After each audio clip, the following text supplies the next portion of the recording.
வணக்கம். இன்றைக்கி நம்ம பார்க்க போகிற சமையல் என்னென்னு பார்த்திங்கன்னா, ஒரு 8 வகையான டயட் ரெசிபி தான் பார்க்க போகிறோம். இது நீங்கள் பிரேக்ஃபாஸ்ட்டாகவும் எடுத்துக்கலாம், டின்னராகவும் எடுத்துக்கலாம். ரெகுலராக எடுத்துகிட்டு வரும்போது நல்ல சுகர் லெவல் வந்து நல்ல கண்ட்ரோலுக்கு வரும். இது எல்லாமே செய்கிறது ரொம்ப ஈஸி. ஸோ வாங்க இது எல்லாம் எப்படி செய்யலாங்கிறத பார்க்கலாம். கப்பில் 1 கப் அளவுக்கு வரகரிசி எடுத்துருக்கேன். வரகரிசி எடுத்துகிட்டு நல்லா ஒரு 4-5 தடவை கழுவிக்கோங்க. கழுவி அதில் உள்ள அழுக்கு எல்லாமே கலங்களாக வரும். தண்ணி இந்த அளவுக்கு கிளியர் ஆகிற அளவு நல்லா கழுவி நல்லா ஒரு 10 மணி நேரம் ஊற வச்சுருக்கேன். குறைஞ்சது ஒரு 6 மணி நேரமாவது ஊற வைங்க. டைம் இருந்துச்சுன்னா உங்களுக்கு நல்லா ஒரு 10 மணி நேரம் ஊற வச்சிங்கன்னா உங்களுக்கு வரகரிசி வந்து நல்லா ஊறி அளவு வந்து நிறையா வரும். இப்போ இது வந்து நல்லா ஊறிடுச்சு. தண்ணியை இருத்துட்டு மிக்சி ஜாரில் சேர்த்துக்கலாம். இப்போ தண்ணி வந்து ஓரளவுக்கு இருத்துட்டேன். இப்போ கொஞ்சம் தண்ணி இருக்குது, அந்த தண்ணியோடைய மிக்சி ஜாரில் சேர்த்துக்கலாம். சேர்த்துட்டு நைஸாக அரைச்சிக்கலாம். எவ்வளோ தூரம் நைஸாக அரைக்க முடியுமோ அந்த அளவுக்கு நைஸாக அரைச்சிக்கலாம். இப்போ நல்லா நைஸாக அரைச்சாச்சு. இது தனியாக இருக்கட்டும். இப்போ ஒரு பேன் எடுத்துக்கலாம். இதில் தேவையான அளவுக்கு எண்ணெய் சேர்த்துக்கலாம். எண்ணெய் இல்லைன்னா நெய் சேர்த்துக்கோங்க. அப்படி இல்லைன்னா தேங்காய் எண்ணெய் சேர்த்துக்கலாம், நல்லாயிருக்கும். இப்போ பேன் சூடானதும் 1 டீஸ்பூன் கடுகு சேர்த்துக்கலாம். அதே மாதிரி 1 டீஸ்பூன் போல் உளுந்து சேர்த்துக்கலாம். 1 டீஸ்பூன் கடலைப்பருப்பு சேர்த்துக்கலாம். இப்போ கடலைப்பருப்பு உளுந்து எல்லாமே கொஞ்சம் லைட்டாக பொரிய ஆரம்பிக்குது. ஒரு கைப்பிடி அளவுக்கு வெங்காயம் பொடியாக கட் பண்ணதை சேர்த்துக்கலாம். அது கூடவே பொடியாக கட் பண்ண பச்சை மிளகா, கருவேப்பிலை, கொத்தமல்லி இது 3 சேர்த்துக்கலாம்.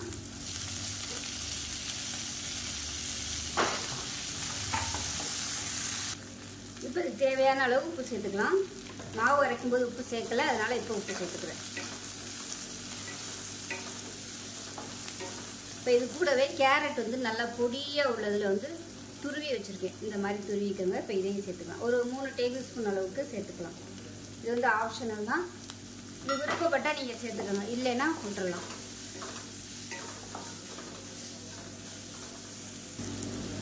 இப்போ இதில் கொஞ்சமாக பெருங்காயத்தூள் சேர்த்துக்கலாம். சேர்த்துட்டு எல்லாத்தையும் நல்லா மிக்ஸ் பண்ணிட்டுக்கலாம். இப்போ இது எல்லாமே நல்லா வதங்கிருச்சு. இப்போ நம்ம அரைச்சி வச்சுருக்க அந்த வரகு அரிசி மாவை சேர்த்துக்கலாம். அடுப்பு வந்து குறைச்சி வச்சுக்கோங்க. இப்போ இதில் வந்து நம்ம ஊற வச்சுருக்க தண்ணி தனியாக எடுத்து வச்சுருக்கேன். அந்த தண்ணியை வந்து கொஞ்சமாக சேர்த்துக்கலாம். கொஞ்சமாக சேர்த்துட்டு அந்த மிக்சியை அலசிட்டு அப்படியே சேர்த்துக்கலாம். இப்போ இது நல்லா கிளறி விட்டுக்கலாம். அப்படியே பந்து மாதிரி வரணும், அந்த அளவுக்கு நல்லா கிளறி விட்டுக்கலாம். ஒரு 2லேருந்து 3 நிமிஷம் ஆகும். அடுப்பு வந்து மீடியத்திலே வச்சுக்கணும். மீடியத்திலே வச்சுக்கிட்டு இந்த மாதிரி நல்லா கிளறணும். அதில் உள்ள தண்ணி சத்து எல்லாமே நல்லா வற்றி அப்படியே இந்த பேனில் வந்து ஒட்டாமல் வரணும். அந்த அளவுக்கு நல்லா கிளறி விட்டுக்கலாம். இப்போ பாருங்கள் எந்த அளவுக்கு நல்லா உருண்டு வந்துருச்சுன்னு. இந்த மாதிரி அழுத்தி நல்லா கிளறி விட்டிங்கன்னா மாவு வந்து ஒரு நல்லா ஒரு அரைப்பதமாக வெந்துடும். அதே சமயம் கையில் வந்து தண்ணி தொட்டுட்டு இப்படி தொட்டு பார்த்திங்கன்னா கையில் வந்து ஒட்டக்கூடாது. ஒட்டாமல் இருந்துச்சுன்னா கரெக்டான பதத்தில் வந்துருச்சுன்னு அர்த்தம். இப்போ இது வந்து ஆறட்டும். ஒரு துணி போட்டு மூடிடலாம். மூடி வச்சுட்டு ஆறட்டும். வேறு பவுலுக்கு வந்து மாற்றிட்டு துணியை போட்டு மூடி வச்சுருங்க. அப்படியே விட்டுட்டோம் மேலே உள்ளது வந்து அப்படியே காஞ்சு போயிடும். அதனால் துணி வச்சு மூடி வச்சிடலாம். ஒரு இட்லி பானையில் தண்ணி ஊற்றி வச்சுருக்கேன். தண்ணி நல்லா கொதிக்க ஆரம்பிக்குது. இப்போ நம்ம வந்து கிளறி வச்சுருந்த மாவு பார்த்திங்கன்னா நல்லா ஆறுனதுக்கப்புறமா கையில் எண்ணெய் தொட்டுட்டு இந்த மாதிரி பிடிச்சி வச்சுக்கோங்க. நல்லா ஆறுனதுக்கப்புறம் தான் நீங்கள் பிடிக்கணும், இல்லைன்னா உங்களுக்கு இந்த ஷேப் வந்து கரெக்டாக வராது. நான் வந்து துணி போட்டிருக்கேன். நீங்கள் வாழையில் யூஸ் பண்ணுறதுனாலும் யூஸ் பண்ணிக்கோங்க.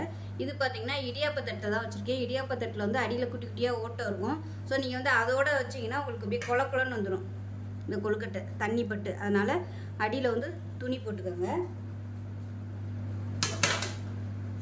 துணியோ இல்லை இலையோ போட்டுக்கலாம். இது எக்ஸ்ட்ரா துணி இருக்கிறதுனால நான் வந்து இந்த தண்ணி படாமல் இருக்கிறதுக்காக இந்த மாதிரி மூடி வச்சிடுறேன். இப்போ வந்து மூடி வச்சிடலாம். இப்போ வந்து ஒரு 3லேருந்து 4 நிமிஷம் நல்லா வேகட்டும். வெந்ததுக்கப்புறம் பார்க்கலாம். இப்போ ஒரு 4 நிமிஷம் ஆயிடுச்சு. இப்போ நமக்கு கொலக்கட்டை எல்லாமே நல்லா வெந்துருச்சு. இப்போ சூடோடு எடுத்தோம்னா கையில் ஒட்டும், கொலன்னு இருக்க மாதிரி இருக்கும். அதனால் நல்லா வெளியில் எடுத்து வச்சு ஆறுனதுக்கப்புறம் பார்க்கலாம். இப்போ பாருங்கள் ஆறுனதும் தட்டில் எடுத்து வச்சுட்டே நல்லா சூப்பராக வந்துருச்சு பாருங்கள். வரகரிசி கொழுக்கட்டை ரொம்ப எப்படி செய்யலாங்கிறத பார்க்கலாம். இப்போ பார்த்தீங்கன்னா பச்சை பயிறு பெசரட்டு பண்ணுறதுக்கு 1 கப் அளவுக்கு பச்சை பயிறு எடுத்திருக்கேன். நல்லா ஒரு 8 மணி நேரம் ஊற வச்சுருக்கேன். அதே மாதிரி கம்பு, இது எந்த டம்ளரில் எடுக்கிறோமோ அதே டம்ளரில் 1 டம்ளர் அளவுக்கு கம்பு, இது ரெண்டையுமே நல்லா ஒரு 4-5 தடவை கழுவிட்டு நல்லா ஒரு 8 மணி நேரம் ஊற வச்சுருக்கேன். இது வந்து அரிசி வந்து 1/4 டம்ளர், எந்த டம்ளரில் எடுக்கிறோமோ அதே டம்ளரில் 1/4 டம்ளர் அளவுக்கு பச்சரிசி, புழுங்கல் அரிசி, எந்த அரிசி வேணாலும் சேர்த்துக்கலாம். இது வந்து கிறிஸ்பினஸ் வர்றதுக்கு, மொறுமொறுப்பு வர்றதுக்காக, அதனால் அரிசி வந்து இந்த அளவுக்கு சேர்த்தா போதும். இது வந்து சும்மா ஒரு 1 மணி நேரம் ஊறினா போதும் அரிசி. இது வந்து நீங்கள் காலையில் பண்ணுறீங்கன்னா நைட்டுக்கு வந்து நல்லா ஊற வச்சிடணும், நைட்டு ஃபுல்லாக ஊறட்டும். இப்போ இது எல்லாமே நல்லா ஊறிடுச்சு. இப்போ வந்து நம்ம எல்லாத்தையுமே மிக்ஸி ஜாரில் சேர்த்துக்கலாம். இது கூடவே பார்த்திங்கன்னா 1 டீஸ்பூன் போல் சீரகம், கொஞ்சமாக கொத்தமல்லி, 2 பச்சை மிளகா, காரம் வந்து எவ்வளோ தேவையோ அதுக்கு தகுந்த மாதிரி பச்சை மிளகா வந்து சேர்த்துக்கோங்க. இது கூடவே கொஞ்சமாக இஞ்சி, ஸோ ஒரு 5-6 பீஸ் வர மாதிரி இஞ்சி சேர்த்துக்கலாம். இப்போ இது கூடவே சின்னதாக ஒரு 2 துண்டு பட்டை சேர்த்துக்கலாம். இதுவும் பார்த்திங்கன்னா உங்களுக்கு இன்சுலின் உற்பத்தியை தூண்டும், அதுக்காக பட்டை வந்து சேர்த்துக்கலாம். தேவையான அளவுக்கு உப்பு சேர்த்துக்கலாம். 1/4 டீஸ்பூன் போல் மஞ்சத்தூள், இதுவும் உங்களுக்கு வந்து இன்சுலின் உற்பத்தியை தூண்டும், சுகர் லெவல் வந்து நல்லா கண்ட்ரோல் பண்ணும். ஸோ இப்போ இது எல்லாத்தையுமே மிக்ஸி ஜாரில் சேர்த்து நல்லா ஃபைன் பேஸ்ட்டாக அரைச்சிக்கலாம். தண்ணி வந்து ரொம்ப ஊற்றிட வேணாம், தோசை மாவு பதத்துக்கு ஊற்றி அரைச்சி எடுத்துகிட்டு பார்க்கலாம். இப்போ நல்லா அரைச்சிட்டு வந்தாச்சு.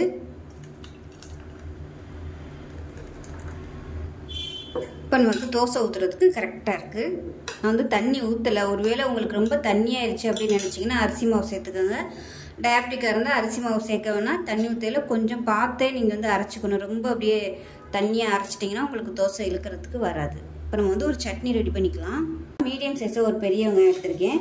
இது வந்து காரத்துக்கு தகுந்த மாதிரி ஒரு 6-7 வரமிளகாய் எடுத்திருக்கேன். அதே மாதிரி தேவையான அளவுக்கு உப்பு, கொஞ்சம் சின்ன நெல்லிக்காய் சைஸுக்கு புளி சேர்த்துக்கலாம்.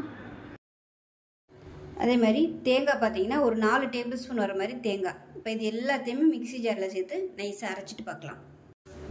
இப்போ நமக்கு சட்னி அருமையாக ரெடி ஆயிடுச்சு பாருங்கள், சூப்பராக இருக்கும் வாசனையாக. இப்போ இதை ஒரு பவுலுக்கு மாற்றிக்கலாம். இப்போ பார்த்தீங்கன்னா கடுகு, உளுந்து, கருவேப்பிலை, 2 வரமிளகாய் போட்டு தாளிச்சிருக்கேன். இப்போ இந்த சட்னியில் அப்படியே சேர்த்துக்கலாம். இப்போ தோசைகள் நல்லா காஞ்சிருச்சு. எண்ணெய் தடவிட்டு தோசையாக ஊற்றிக்கலாம். தோசையாவோ இல்லை அடையாவோ கூட நீங்கள் ஊற்றிக்கலாம். இது நல்லா இழுக்க வரும். ஏன்னா பாசிப்பருப்பில் வந்து வலுவழுப்பு தன்மை இருக்கிறதுனால நல்லா இழுக்க வரும். மெல்லிசாக எவ்வளோ தூரம் இழுக்க முடியுமோ அந்த அளவுக்கு இழுத்துக்கலாம். மேலாப்பில் எண்ணெய் விட்டுக்கலாம். இப்போ ஒரு சைடு நல்லா வெந்துருச்சு, திருப்பி விட்டுக்கலாம். இப்போ 2 சைடு நல்லா பொன்னிறமாக வந்துருச்சு, எடுத்துடலாம். பாருங்கள், அருமையான கம்பும் பச்சை பயிரும் வச்சு சூப்பரான தோசை ரெடி ஆயிடுச்சு. நல்ல வாசனையாக இருக்கும். அடுத்தடுத்து தோசை ஊற்றும்போது தோசைகளோட சூடு குறைச்சிட்டு ஊற்றிக்கோங்க, இல்லைன்னா மாவு திரண்டுக்கிட்டு ஊற்ற வராது. இப்போ நமக்கு 2வது ஊற்றின தோசையும் ரெடி ஆயிடுச்சு. இது கூடவே தொட்டு சாப்பிட்றதுக்கு ஒரு அருமையான வெங்காய சட்னி, அதுவும் சிம்பிளாக ரொம்ப ஹெல்த்தியாக செஞ்சாச்சு. தேங்காய் சட்னி கூட நீங்கள் வச்சு சாப்பிட்டுக்கலாம். ஏன்னா இதில் வந்து நம்ம பருப்பு ஐட்டம் சேர்த்துருக்கிறதுனால பூண்டு சட்னி இந்த மாதிரி செஞ்சு சாப்பிட்டிங்கன்னா டேஸ்ட் நல்லா அட்டகாசமாக இருக்கும். தக்காளி சட்னி கூட நீங்கள் செஞ்சுக்கலாம், நல்லாயிருக்கும். ஸோ அவ்வளோதான். இந்த வீடியோ பிடிச்சிச்சுன்னா லைக் பண்ணுங்கள், கமெண்ட் பண்ணுங்கள், சேனலை சப்ஸ்கிரைப் பண்ணுங்கள், பக்கத்தில் உள்ள பெல் பட்டனையும் ப்ரெஸ் பண்ணுங்கள். நன்றி. கஞ்சி எப்படி செய்யலாங்கிறத பார்க்கலாம். இப்போ ஒரு பேன் எடுத்துக்கலாம். ஏதாவது ஒரு டம்ளர் வந்து எடுத்துக்கோங்க. இந்த டம்ளரில் வந்து 1/2 டம்ளர் அளவுக்கு பச்சை பயிர் எடுத்திருக்கேன். இதை சேர்த்து நல்லா வறுத்துக்கலாம். கலர் மாதிரி நல்ல வாசனை வரும், அந்தளவுக்கு வறுத்துக்கலாம். இப்போ பாருங்கள், கலர் சிவந்து வந்துருச்சு. இது வந்து வேறு பிளேட்டுக்கு மாற்றிக்கலாம். இப்போ அதே கப்பில் 1/2 கப் அளவுக்கு, அதாவது 1/2 டம்ளர் அளவுக்கு கருப்பு உளுந்து, உடைச்ச உளுந்து, உடைக்காத உளுந்து எதுனாலும் சேர்த்துக்கலாம். இதையும் நல்லா சிவக்க வறுத்துக்கலாம். நார்மல் உளுந்து சேர்க்குறதுனாலும் சேர்த்துக்கலாம் நீங்கள். நல்லா வறுபடுத்தணும். இப்போ அது கூடவே அதே அளவு 1/4 கப் அளவுக்கு கருப்பு கவுனி அரிசி சேர்த்துக்கலாம். எந்த அரிசி வேணாலும் சேர்த்துக்கலாம். பச்சரிசி, புழுங்கல் அரிசி, இல்லை வேறு பாரம்பரிய அரிசி வச்சுருந்தீங்கன்னா கூட நீங்கள் அதை சேர்த்துக்கலாம். இது எல்லாத்தையுமே நல்லா வறுத்துக்கலாம். இது கூடவே ஒரு சின்ன துண்டு சுக்கு, ஒரு ஏலக்காய் சேர்த்துக்கலாம். இப்போ நல்லா வறுபட்டுருச்சு. கருப்பு உளுந்துங்கிறதுனால உங்களுக்கு வந்து வறுபட்டுச்சுன்னா எப்படிங்கிறது தெரியாது. லைட் ரொம்ப அப்படியே ஒரு மாதிரி ப்ரௌன் கலரில் ஆகும். அதே சமயம் நல்ல ஒரு ஃப்ளேவர் வரும். ஸோ அந்த மாதிரி வந்துருச்சுன்னா நல்லா வறுபட்டுருச்சுன்னு அர்த்தம். இது நல்லா வறுபட்டுருச்சு. கலருமே பாருங்கள் நல்லா அப்படியே மாறிடுச்சு பாருங்கள். இது வந்து வெயிட்டுக்கு மாற்றிக்கலாம். இப்போ இது எல்லாத்தையுமே ஒரு மிக்ஸி ஜாருக்கு வந்து சேர்த்துட்டு இது வந்து ஆறுனதுக்கப்புறம் தான் நீங்கள் வந்து நல்லா அரைக்கணும். இப்போயே அரைச்சிங்கன்னா உங்களுக்கு அப்படியே அந்த சூட்டோட ஈரத்தன்மை வந்துடும். அதனால் நல்லா ஆறுனதுக்கப்புறமா எவ்வளோ தூரம் நல்லா நைஸாக அரைக்க முடியுமோ அரைச்சிக்கோங்க. அரைச்சிட்டு பார்க்கலாம். இப்போ பாருங்கள் மிக்சியில் போட்டு நல்லா நைஸாக அரைச்சாச்சு. நல்லா அப்படியே பவுடர் மாதிரி இருக்குது. இந்த அளவுக்கு அரைச்சி எடுத்துக்கலாம். இப்போ இதில் வந்து நம்ம எந்த டம்ளரில் எடுத்தோமோ அதே டம்ளரில் ஒரு அரை டம்ளர் அளவுக்கு எடுத்துக்கலாம். எவ்வளோ தேவையோ நீங்கள் அதுக்கு தகுந்த மாதிரி எடுத்துக்கோங்க. நான் வந்து இப்போ அரை டம்ளருக்கு எடுக்கிறேன். அளவுகள் வந்து ரொம்ப முக்கியம், அதுக்காக தான் சொல்கிறேன். இப்போ வந்து எந்த டம்ளரில் எடுத்தோமோ அதே டம்ளரில் அரை டம்ளர் அளவுக்கு சேர்த்துருக்கேன். இப்போ எந்த டம்ளரில் எடுத்தோமோ அதே டம்ளரில் 2.5 டம்ளர் தண்ணி எடுத்திருக்கேன். அதாவது ஒரு பங்குக்கு 5 பங்கு தண்ணி. ஸோ நான் அரை டம்ளர் எடுத்ததுனால 2.5 பங்கு தண்ணி எடுத்திருக்கேன். அதாவது 2.5 டம்ளர் தண்ணி எடுத்திருக்கேன். இதை சேர்த்துக்கலாம். ஃபஸ்ட்டு வந்து நம்ம இதை கலந்துக்கலாம். உளுந்து சேர்த்துக்கிறதுனால கேஸ் ஆன் பண்ணோம்னா டக்குன்னு வந்து வெந்துடும். அதனால் கெட்டியாக நிற்கும், சரியாக கரையாது. அதனால் நல்லா கலந்து விட்டுட்டு இப்போ கேஸ் ஆன் பண்ணிக்கலாம். பக்கத்தில் வந்து எதுக்கும் ஒரு டம்ளருக்கு தண்ணி சூடு பண்ணி வச்சுக்கோங்க. ஒருவேளை ரொம்ப கெட்டியாகிடுச்சுன்னா நம்ம தண்ணி சேர்த்துக்கலாம். பச்சை தண்ணி வந்து ஊற்ற வேணாம். அதனால் தண்ணி வந்து சூடாக வச்சுக்கோங்க. கைவிடாமல் நல்லா கலந்து கொடுத்துக்கிட்டே இருங்க. நல்லா அப்படியே பழன்னு வரும். அந்த ஸ்டேஜ் வரைக்கும் நம்ம நல்லா கலந்து விட்டுக்கலாம். பாருங்கள், நான் சொன்னேன்ல நல்லா திக்காகி வருது பாருங்கள். ஒருவேளை ரொம்ப திக்காயிடுச்சுன்னா நம்ம வந்து தண்ணி சேர்த்துக்கலாம். அதுக்கு தான் சுடு தண்ணி வந்து பக்கத்தில் வச்சுக்கோங்கன்னு சொன்னேன். டக்கு நம்ம வந்து தேவைக்கேற்ற மாதிரி தண்ணி ஊற்றி நம்ம அட்ஜஸ்ட் பண்ணிக்கலாம். இப்போ இது வந்து 6 நாள் நல்லா கெட்டியாக வரதுனால இன்னும் கொஞ்சம் தண்ணி நம்ம சேர்த்துக்கலாம். இப்போ வந்து தண்ணி சேர்த்துக்கலாம். நான் வந்து ஃப்ளாஸ்கில் வந்து தண்ணி சூடாக வச்சுருந்தேன். அதனால் நான் வந்து ஊற்றிக்கிறேன். குடிக்கிற பதத்துக்கு நம்ம தண்ணி கலந்துக்கலாம். இந்த பால் சின்னவங்கலேருந்து பெரியவங்க வரைக்கும் எல்லாருமே எடுத்துக்கலாம். ரொம்பவும் ஆரோக்கியமான ஒரு பால் இது. பாருங்கள், கரெக்டாக இருக்குது. இந்த ஆற நல்லா கெட்டியாகிட்டே வரும். இப்போ இதில் ஒரு சிட்டிகை உப்பு சேர்த்துக்கலாம். சேர்த்துட்டு நல்லா கலந்து கொடுத்துக்கலாம். இப்போ பார்த்திங்கன்னா நல்லா ஒரு கூழ் பதத்துக்கு வந்துருச்சு. நல்லா அப்படியே பழன்னு வந்துருச்சு. இன்னும் கொஞ்சம் நேரம் நல்லா கொதிக்க விட்டு மீடியமான ஃப்ளேமில் கொதிக்க விட்டுக்கோங்க. ரொம்ப ஹை ஃப்ளேமில் வச்சிங்கன்னா உங்களுக்கு வந்து ரொம்ப அப்படியே வத்தின மாதிரி ஆயிரும் கெட்டியாக. அதனால் மீடியம், ரொம்பவும் குறைச்சி இல்லாமல் ரொம்பவும் அதிகம் இல்லாமல் நடுத்தரமாக வச்சு அப்படியே கொஞ்சம் கொதிக்க விட்டுரும். இப்போ நல்லா ஒரு 2 நிமிஷம் நல்லா கொதிச்சிருச்சு. இப்போ எந்த டம்ளரில் எடுத்தோமோ அதே டம்ளரில் அரை டம்ளர் அளவுக்கு சர்க்கரை. இது வந்து ஆர்கானிக் சர்க்கரைங்கிறதுனால நான் அப்படியே சேர்க்குறேன். நீங்கள் வெல்லம் கருப்பட்டி சேர்க்குற மாதிரி இருந்துச்சுன்னா கொஞ்சமாக தண்ணி ஊற்றி வடிகட்டிட்டு சேர்த்துக்கோங்க. அப்படி நீங்கள் அந்த மாதிரி வடிகட்டி தண்ணி சேர்க்கும் போது இது வந்து கெட்டியாக தான் இருக்கணும். அப்போ தான் உங்களுக்கு வந்து கரெக்டாக இருக்கும். ஒருவேளை இது ரொம்ப தண்ணியாக இருந்துச்சுன்னா நீங்கள் அந்த தண்ணி ஊற்றையில் ரொம்ப தண்ணியாக போயிடும். அதனால் பார்த்துக்கிட்டு நீங்கள் சேர்த்துக்கோங்க. இதையும் சேர்த்து நல்லா கலந்து விடலாம். உங்களோட இனிப்புக்கு தகுந்த மாதிரி நீங்கள் சேர்த்துக்கோங்க. நான் வந்து இனிப்பு கரெக்டாக தான் கொடுத்துருக்கேன். இந்த இனிப்பு கம்மியாக தான் இருக்கும், அதிகமாக இருக்காது. வேணும்னா நீங்கள் 3/4 டம்ளர்லேருந்து 1 டம்ளர் வரைக்கும் சேர்த்துக்கலாம். இப்போ நல்லா கொதிச்சுட்ருக்கு. இதில் வந்து ஒரு 3 டேபிள் ஸ்பூன் அளவுக்கு துருவன தேங்காய் சேர்த்துக்கலாம். இல்லைன்னா பால் சேர்க்குறதுனாலும் நீங்கள் சேர்த்துக்கலாம். அதாவது தேங்காய் பாலை சேர்க்குறதுனாலும் சேர்த்துக்கலாம். தேங்காய் பால் சேர்த்திங்கன்னா அமர்த்திட்டு சேர்த்துக்காங்க. அவ்வளோதான். நல்லா கலந்து விட்டுறலாம். அந்த தேங்காயோட எசன்ஸ் எல்லாமே நல்லா அந்த சூட்லேயே இறங்கிடும். இது வந்து சாப்பிட்றதுக்கு நம்ம பருத்தி பால் சாப்பிட்டா எப்படி இருக்கும் அந்த மாதிரி இருக்கும். ரொம்பவும் ஆரோக்கியமான ரெசிபி, நல்லா சுவையாகவும் இருக்கும். கண்டிப்பாக ஒரு தடவை இது மாதிரி செஞ்சு கொடுங்க. வீட்டில் உள்ள எல்லாருக்கும் விரும்பி சாப்பிடுவாங்க. எல்லாருமே காலையில் காப்பி டீக்கு பதிலாக இந்த மாதிரி ஹெல்த்தியாக செஞ்சு சாப்பிட்லாம். இது வந்து ஒன்ஸ் நீங்கள் பிடிச்சி வச்சிட்டிங்கன்னா தாராளமாக நம்ம அப்பப்போ எவ்வளோ தேவைப்படுதோ அப்போதைக்கு யூஸ் பண்ணிக்கலாம். இந்த அளவு பார்த்திங்கன்னா ஒரு 2 பேர் சாப்பிட்லாம். கரெக்டாக ஒரு 2 டம்ளருக்கு இந்த அளவு கரெக்டாக எடுத்திங்கன்னா உங்களுக்கு சரியாக வரும். நான் எடுத்துக்க டம்ளர் வந்து 100 ml பிடிக்கும். சின்ன டம்ளரில் தான் நான் வந்து எடுத்துருக்கேன். அரை டம்ளர் எடுத்திங்கன்னா 2 பேர் சாப்பிட்லாம். இதே அளவில் வந்து நீங்கள் மொத்தமாக மிஷினில் கொடுத்து அரைச்சி வச்சுட்டு கூட நீங்கள் இது மாதிரி செஞ்சு சாப்பிட்லாம். சுகர் பேஷண்ட்டாக இருக்கீங்க, இனிப்பு சாப்பிட வேணாம்னு நினச்சிங்கன்னா தாராளமாக நீங்கள் வந்து உப்பு போட்டு சாப்பிட்லாம். உப்பு இல்லை மோர் கலந்து கூட நீங்கள் சாப்பிட்டுக்கலாம், நல்லாயிருக்கும். அவ்வளோதான். இந்த கஞ்சியை ஒரு கிளாஸில் ஊற்றிக்கலாம்.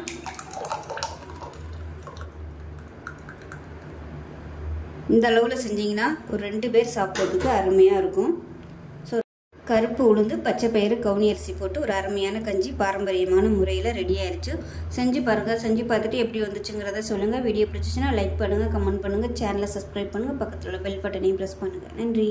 ஒரு பேன் எடுத்துக்கலாம். இதில் வந்து 1 டீஸ்பூன் போல் வர கொத்தமல்லி சேர்த்துக்கலாம். அரை டீஸ்பூன் கடலைப்பருப்பு, 1/4 டீஸ்பூன் போல் சீரகம், ஒரு கொத்து கருவேப்பிலையில் சேர்த்துக்கலாம். ஒரு 3 வரமிளகாய் சேர்த்துக்கலாம். இது எல்லாத்தையும் நல்லா வறுத்துக்கலாம் வாசனை வர அளவுக்கு. இப்போ இதில் ஒரு 2 டேபிள் ஸ்பூன் அளவுக்கு துருவின தேங்காய் சேர்த்துக்கலாம். சேர்த்துட்டு லேசாக ஒரு பரட்டிக்கலாம். பரட்டிட்டு கேஸ் அமர்த்திடலாம். அந்த சூட்லேயே வந்து தேங்காய் நல்லா வதங்கிடும். இப்போ அது ஆறுனதுக்கப்புறம் மிக்ஸி ஜாரில் சேர்த்து நல்லா பொடி பண்ணிக்கலாம். தண்ணியெல்லாம் ஊற்ற வேணாம், ஊற்றாமல் அரைச்சிக்கலாம். இப்போ ஒரு பேன் எடுத்துக்கலாம். கொஞ்சமாக எண்ணெய் விட்டுக்கலாம். இப்போ எண்ணெய் நல்லா சூடாயிடுச்சு. 1 டீஸ்பூன் கடுகு, 1 டீஸ்பூன் உளுந்து சேர்த்துக்கலாம். அதே மாதிரி 1 டீஸ்பூன் போல் கடலைப்பருப்பு சேர்த்துக்கலாம். இது கூடவே வரமிளகா வந்து விதையெல்லாம் எடுத்துட்டு கிள்ளி வச்சுருக்கேன், அதையும் சேர்த்துக்கலாம். இதோட கருவேப்பிலை சேர்த்துக்கலாம். இப்போ நம்ம அரைச்சி வச்சுருக்க அந்த மசாலாவை இந்த எண்ணெயில் போட்டு வதக்கி வச்சுக்கலாம்.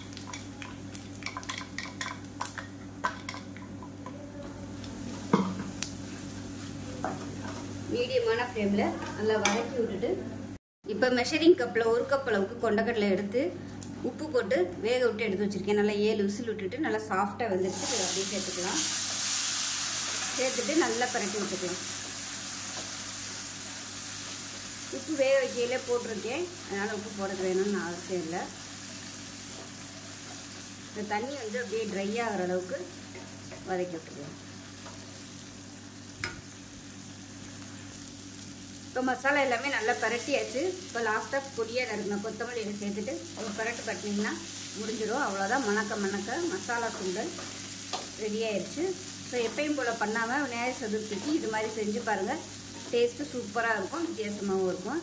ஸோ செஞ்சு பார்த்துட்டு எப்படி இருந்துச்சுங்கிறத சொல்லுங்கள். வீடியோ பிடிச்சிச்சுன்னா லைக் பண்ணுங்கள், கமெண்ட் பண்ணுங்கள், சேனலை சப்ஸ்கிரைப் பண்ணுங்கள், பக்கத்தில் உள்ள பெல் பட்டனையும் ப்ரெஸ் பண்ணுங்கள். நன்றி. பார்க்கலாம். இப்போ ஒரு பவுலில் பார்த்தீங்கன்னா மெஷரிங் கப்பில் 1 கப் அளவுக்கு வெள்ளை உளுந்து எடுத்து நல்லா ஒரு 2 மணி நேரம் ஊறிடுச்சு. இப்போ தண்ணியை வடிச்சிட்டு மிக்ஸி ஜாரில் சேர்த்துக்கலாம். இப்போ மிக்ஸி ஜாரில் சேர்த்தாச்சு. இப்போ நல்லா அரைச்சிட்டு வந்துட்டு பார்க்கலாம். இப்போ உளுந்து நல்லா அரைப்பட்டுருச்சு. இப்போ இதில் வந்து ஒரு முட்டையை வந்து உடச்சி சேர்த்துக்கலாம்.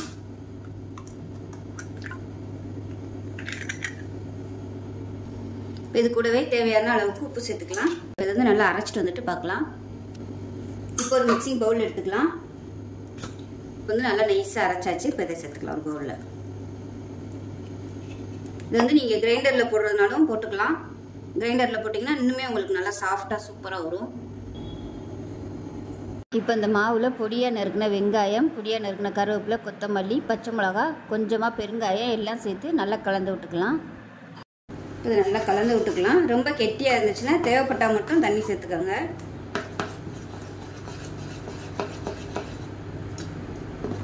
ஸோ ஈவினிங் டைம் செஞ்சு கொடுக்குறதுக்கு ஒரு அருமையான ரெசிபி. கொஞ்சமாக நம்ம வந்து மிக்சியிலே போட்டு அரைச்சிடலாம். ஸோ நீங்கள் நிறைய யூஸ் பண்ணுறதா இருந்தால் கிரைண்டரில் போட்டுக்கலாம். அதாவது நிறைய பேருக்கு யூஸ் பண்ணுறதா இருந்தால் கிரைண்டரில் யூஸ் பண்ணிக்கலாம். இட்லி தோசை செய்கிறதுக்கு மாவு இல்லாத நேரத்தில் சட்டுன்னு ஒரு 2 மணி நேரம் ஊற வச்சுனிங்கன்னா போதும், சூப்பராக ரெடி பண்ணிடலாம். இப்போ கரெக்டாக இருக்குது. நம்ம வந்து பனியாரக்கல்லை காய வச்சு ஊற்ற ஆரம்பிச்சிடலாம். இப்போ கல் நல்லா காஞ்சிருச்சு. எல்லா புள்ளிலையும் எண்ணெய் ஊற்றி வச்சுருக்கேன். கொஞ்சம் கொஞ்சமாக நம்ம ஊற்றிக்கலாம்.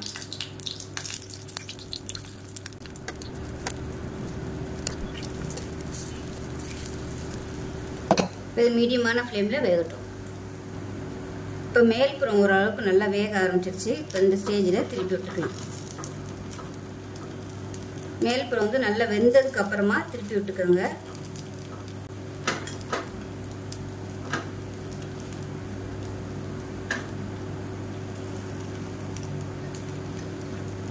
சட்னி இல்லை கார சட்னி வச்சு சாப்பிட்றதுக்கு சூப்பராக இருக்குது. தேங்காய் சட்னி இல்லை கார சட்னி வச்சு தொட்டு சாப்பிட்டிங்கன்னா அருமையாக இருக்கும். சும்மா அப்படியே சாப்பிட்றதுக்கும் நல்லாயிருக்கும்.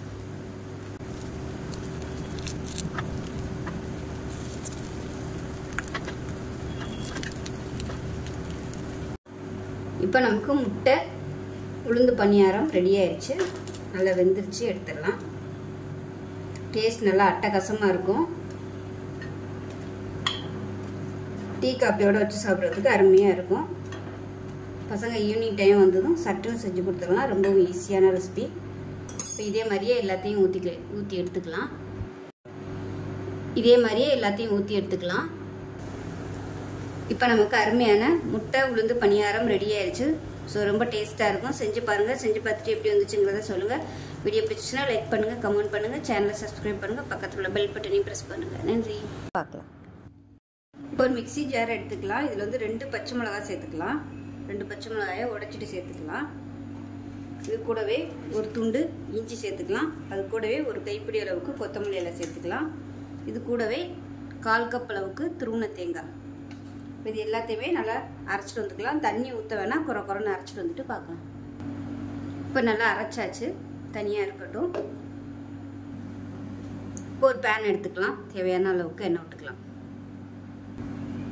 எண்ணெய் நல்லா சூடானதும் 1 டீஸ்பூன் கடுகு சேர்த்துக்கலாம். 1 டீஸ்பூன் உளுந்து, 1 டீஸ்பூன் போல் கடலைப்பருப்பு சேர்த்துக்கலாம். கடுகு கடலைப்பருப்பு எல்லாம் புரியுது. கருவேப்பிலை சேர்த்துக்கலாம். 4 வரமிளகாயை விதை எடுத்துட்டு சேர்த்துருக்கேன். இப்போ இதில் கொஞ்சமாக பெருங்காயத்தூள் சேர்த்துக்கலாம். இது கூடவே மஞ்சத்தூள் கொஞ்சமாக சேர்த்துக்கலாம். இப்போ இதில் கருப்பு கொண்டக்கடலை நல்லா ஒரு 8 மணி நேரம் ஊற வச்சுட்டு 7 விசில் விட்டு வேக விட்டு எடுத்திருக்கேன். உப்பு போட்டுட்டு இதில் சேர்த்துக்கலாம்.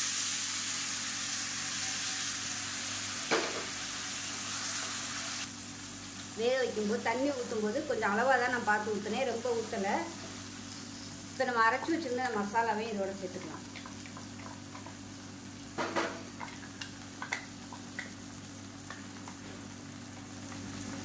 சேர்த்து நல்லா கலந்து விட்டுக்கலாம். இது நல்லா ட்ரை ஆகி வரணும். இந்த ஸ்டேஜில் உப்பு பத்தலைன்னா உப்பு சேர்த்துக்கலாம். இப்போ தண்ணி நல்லா ட்ரை ஆகிடுச்சு. இப்போ கேஸ் அமர்த்திடலாம். அமர்த்திட்டு லைட்டாக லெமன் ஜூஸ் வந்து புழிஞ்சு விட்டுக்கலாம். அவ்வளோதான். அருமையான கருப்பு சுண்டல் ரெடி ஆகிடுச்சு. அதாவது மசாலா சுண்டல். இப்போ எப்பயும் போல பண்ணாமல் கொஞ்சம் டிஃப்ரெண்ட்டாக செஞ்சு பாருங்கள். வேறு லெவலில் இருக்கும் டேஸ்ட்டு. ஸோ இந்த வீடியோ பிடிச்சிச்சுன்னா லைக் பண்ணுங்கள், கமெண்ட் பண்ணுங்கள், சேனலை சப்ஸ்கிரைப் பண்ணுங்கள், பக்கத்தில் உள்ள பெல் பட்டனையும் ப்ரெஸ் பண்ணுங்கள். நன்றி. எப்படி செய்யலாங்கிறத பார்க்கலாம். இப்போ ஒரு பவுலில் மெஷரிங் கப்பில் 1 கப் அளவுக்கு திணை அரிசி எடுத்திருக்கேன். நல்லா 4-5 தடவை கழுவிட்டு நல்ல தண்ணி ஊற்றி 2 மணி நேரம் ஊற வச்சு வச்சுருக்கேன். பாசிப்பருப்பு வந்து 2 டேபிள் ஸ்பூன் எடுத்திருக்கேன். இதுவும் நல்லா கழுவிட்டு 2 மணி நேரம் ஊற வச்சு வச்சுருக்கேன். ஃபஸ்ட்டு வந்து நம்ம அந்த திணை அரிசியை மிக்சியில் போட்டு அரைச்சிக்கலாம். இந்த தண்ணியை வந்து வேஸ்ட் பண்ண வேணாம். தனியாக வடிச்சிட்டு திணை அரிசியை மட்டும் அரைச்சிட்டு பார்க்கலாம். இப்போ நான் அரைச்சிட்டு வந்துட்டேன். ரொம்ப நைஸாக இல்லை, லைட்டாக தொட்டு பார்த்தீங்கன்னா உங்களுக்கு அந்த நரப்பு வந்து தெரியணும். ஸோ அந்தளவுக்கு இருக்கட்டும். ஏன்னா நம்ம வந்து பிடி கொழுக்கட்டையாக பண்ணுறதுனால ரொம்ப நைஸாக அரைச்சிட்டோம்னா களி மாதிரி ஆயிடும். அதனால ரவை பதத்துக்கு லேசாக அந்த நரம் தட்டுப்படுற மாதிரி அரைச்சிக்கிட்டிங்கன்னா நல்லாயிருக்கும். இப்போ ஒரு பேன் எடுத்துக்கலாம். இதில் தேவையான அளவுக்கு நெய் சேர்த்துக்கலாம். சாமிக்கு பிரசாதமாக பண்ணும்போது எண்ணெயோட நெய் சேர்க்குறது தான் ரொம்ப நல்லது. இப்போ நெய் சூடாகட்டும்.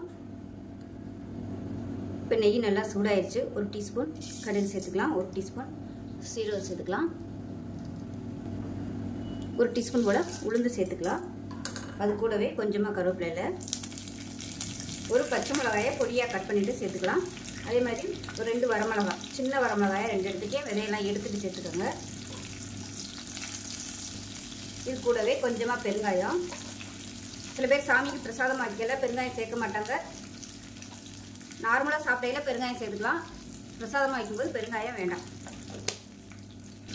இப்போ இது கூடவே ஒரு கைப்பிடி அளவுக்கு வெங்காயம்.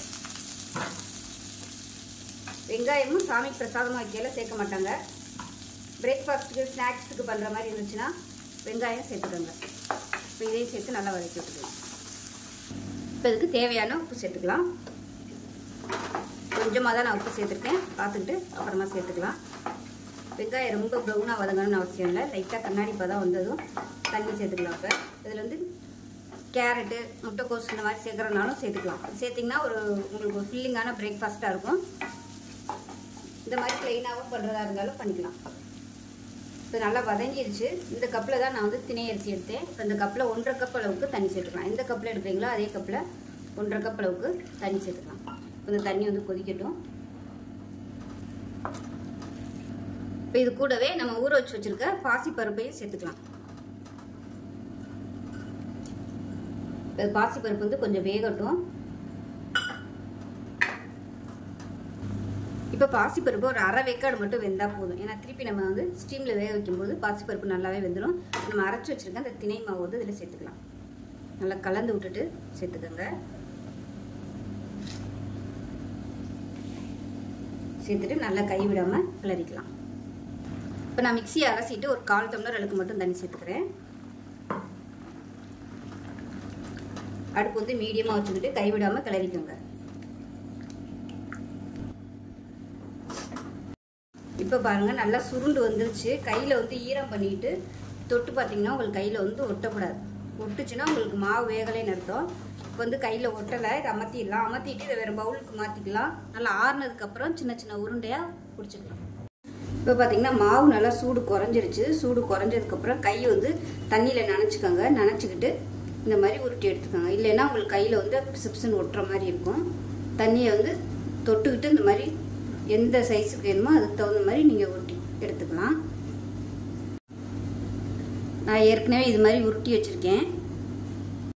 இப்போ இட்லி பாத்திரத்தில் தண்ணி ஊற்றிட்டே நல்லா கொதிக்க ஆரம்பிக்குது. இப்போ நம்ம உருட்டி வச்சுட்டு அந்த உருண்டை எல்லாத்தையும் உள்ளே வச்சிடலாம். மூடி வச்சு நல்லா ஒரு 5 நிமிஷம் வேகட்டும். இப்போ நல்லா ஒரு 5 நிமிஷம் ஆயிடுச்சு. எப்படி இருக்குன்னு பார்க்கலாம். பாருங்கள் நல்லா வெந்துருச்சு. இப்போ வந்து உடனே எடுக்க வேணாம். உங்களுக்கு அப்படியே ஒட்டிட்டு வரும். அதனால வெளியில் எடுத்து ஆறுனதுக்கப்புறம் எடுத்துக்கலாம். இப்போ பாருங்கள் நல்லா ஆறுனதுக்கப்புறமா எடுத்து வச்சுட்டேன். உங்களுக்கு சூடாக இருக்கையில் கொஞ்சம் ஒரு மாதிரியாக தான் ஒட்டுற மாதிரி இருக்கும். ஆறுச்சுனா தான் உங்களுக்கு நல்லா கரெக்டாக வரும். ஸோ ரொம்பவும் ஆரோக்கியமான ஒரு ரெசிபி. டயாபெட்டிக்காக இருக்கவங்க இது வந்து ரெகுலராக எடுத்துகிட்டு இருந்தீங்கன்னா உங்களுக்கு சுகர் நல்ல கண்ட்ரோல் ஆகும். பிரேக்ஃபாஸ்ட்டாக எடுத்துக்கும் போது இதில் வந்து நிறைய காய்கறிகள்லாம் சேர்த்திங்கன்னா இன்னுமே நல்லா ஹெல்த்தியாக இருக்கும். செஞ்சு பாருங்கள். செஞ்சு பார்த்துட்டு எப்படி வந்துச்சுங்கிறத சொல்லுங்கள். வீடியோ பிடிச்சிச்சுன்னா லைக் பண்ணுங்கள், கமெண்ட் பண்ணுங்கள், சேனலை சப்ஸ்கிரைப் பண்ணுங்கள், பக்கத்தில் உள்ள பெல் பட்டனையும் ப்ரெஸ் பண்ணுங்கள். நன்றி. இப்போ ஒரு பேன் எடுத்துக்கலாம். அதில் மெஷரிங் கப்பில் 1 கப் அளவுக்கு ராகி மாவு எடுத்துக்கலாம். ராகி மாவு வந்து கடையில் வாங்கினா தான் இடியாப்ப மாவு எந்த மாவாக இருந்தாலும் எடுத்துக்கலாம். எடுத்துகிட்டு சூடு வர்ற அளவுக்கு நல்லா வறுத்து எடுத்துக்கலாம். ரொம்ப சவக்க வறுக்கணும்னு அவசியம் இல்லை. இதை வந்து வேறு பவுலுக்கு மாற்றிக்கலாம். இப்போ அதே கடாயில் 1/2 கப் அளவுக்கு சர்க்கரை எடுத்துருக்கேன். அதை சேர்த்துக்கலாம். 3/4 கப் அளவுக்கு தண்ணி சேர்த்துக்கலாம். இது வந்து கரையட்டும். இப்போ இந்த வறுத்த மாவு வந்து ஒரு பவுலில் சேர்த்துருக்கேன். கொஞ்சமாக ஒரு சிட்டிகை அளவுக்கு உப்பு சேர்த்துருக்கேன். அதே மாதிரி ஒரு சிட்டிகை அளவுக்கு சுக்குத்தூள் சேர்த்துக்கலாம்.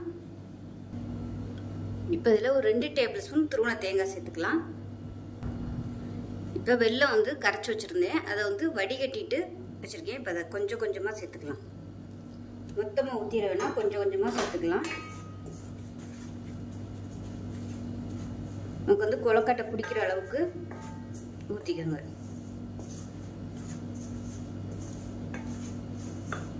இன்னும் கொஞ்சம் சேர்த்துக்கலாம். தண்ணி ஊற்றும் போது மட்டும் கொஞ்சமாக ஊற்றிக்கோங்க. ரொம்ப ஊற்றுனீங்கன்னா அப்புறம் வேஸ்ட்டாக போயிடும்.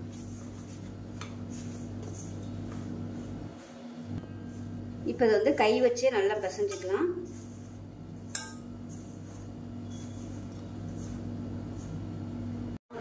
இப்போ ஒரு பவுலில் 1 டேபிள் ஸ்பூன் வறுத்த முந்திரி பருப்பு, அதே மாதிரி வறுத்த வேர்க்கடலை 1 டேபிள் ஸ்பூன், இது ரெண்டையும் மிக்சியில் போட்டு நல்லா பொடி பண்ணிக்கலாம். இப்போ இதில் நம்ம பொடிச்சு வச்சுருக்க வேர்க்கடலையும் முந்திரி பருப்பையும் இதில் சேர்த்துக்கலாம்.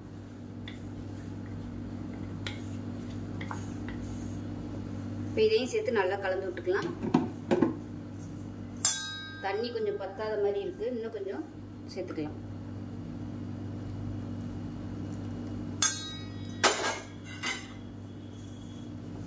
நான் சொல்லியிருக்க அளவு கரெக்டாக எடுத்திங்கன்னா கரெக்டாக வரும். 3/4 கப்புக்கு கொஞ்சம் கம்மியாகவே எடுத்துக்கோங்க. இதுவே கரெக்டாக இருக்குது. ஒரு 2 டேபிள் ஸ்பூன் அளவுக்கிட்ட மட்டும் மிச்சம் இருக்கிறதுனால 3/4 கப்புக்கும் கொஞ்சம் கம்மியாக எடுத்துக்கோங்க. தண்ணி கரெக்டாக வரும். இப்போ அவ்வளோதான். இது வந்து கரெக்டாக இருக்குது. இதுக்கு மேலே தண்ணி ஊற்றினோம்னா ரொம்ப அப்படியே கொலன்னு ஆயிரும். இப்போ இதில் வந்து நெய் சேர்த்துக்கலாம். நெய் ஃப்ளேவர் வந்து நல்லாயிருக்கும். எவ்வளோ பிடிக்குமோ அது சேர்த்துக்கோங்க.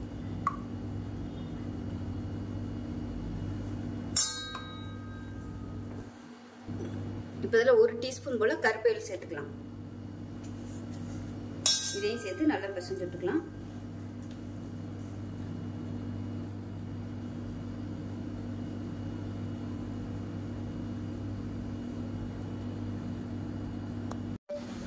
இப்போ இப்போ இட்லி சட்டியில் தண்ணியும் ஊற்றி வச்சுருக்கேன். ஆவி நல்லா வர ஆரம்பிச்சிருச்சு.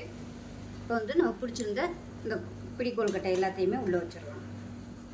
உள்ளே வச்சுட்டு நல்லா ஒரு 3லேருந்து ஒரு 4 நிமிஷம் வேகட்டும். இப்போ ஒரு 5 நிமிஷமாக நல்லா வெந்துருச்சு பாருங்கள். நல்லா பலன்னு வந்துருச்சு. இப்போ இது வந்து ஆறட்டும். ஆறினதுக்கப்புறம் வேறு பிளேட்டுக்கு மாற்றிட்டு பார்க்கலாம். இப்போ பாருங்கள் நல்லா ஆற விட்டு எடுத்து வச்சுட்டு நல்லா சூப்பராக வந்திருக்கு. அந்த வேர்க்கடலையோட ஃப்ளேவரு, முந்திரி பருப்போட ஃப்ளேவர் எல்லாமே சூப்பராக இருக்குது. டேஸ்ட்டும் நல்லாயிருக்கும். எப்பயும் போல் ஒரே மாதிரி பண்ணாமல் இது மாதிரி கொஞ்சம் டிஃப்ரெண்ட்டாக செஞ்சு பாருங்கள். இதில் விருப்பப்பட்டால் வேக வச்சு பாசிப்பருப்பு கூட நீங்கள் சேர்த்துக்கலாம். ஸோ அவ்வளோதான். இதே மாதிரியே செஞ்சு பாருங்கள். செஞ்சு பார்த்துட்டு எப்படி வந்துச்சுங்கிறத சொல்லுங்கள். Video பிடிச்சிச்சுன்னா like